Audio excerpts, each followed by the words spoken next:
তো কি আর বলবো পার্টিরা, ফাইনালি তোমাদের আশীর্বাদে বিশ্বকর্মা পূজার দিনে দাদুর বিয়াটা টুনটুনির মায়ের সাথে ঢোকাই দিলি।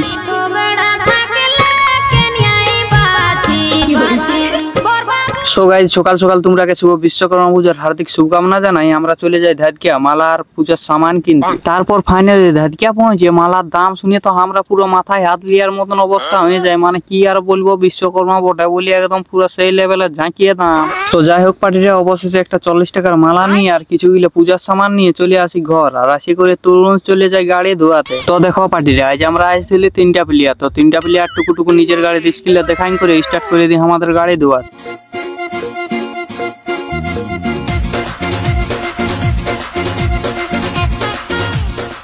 তারপর পার্টিরা আমরা 30 মিনিট লাগাতার গাড়িটা ঘুষার পর একদম চকচকে করে নিয়ে চলে যায় ঘর দিকে। যাই করে দেখতে চলে যায় আমার নিনজা H2R টা। তো দেখছো গাইস, তার লোক আবার পয়সা নাই বলে আমার H2R অবস্থা কেমন হইয়া আছে।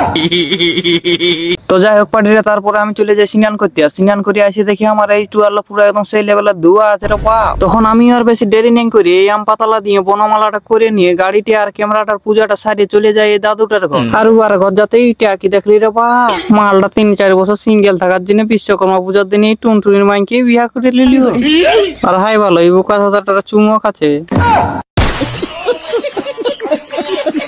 তো বন্ধুরা, আজকের ব্লগটা এই পর্যন্ত। ভিডিওটা যদি ভালো লাগে লাইক শেয়ার কমেন্ট আর সাবস্ক্রাইব করে দিবে। আর হ্যাঁ, আমার তরফ থেকে সবাইকে জানাই শুভ বিশ্বকর্মা পূজার হার্দিক শুভকামনা।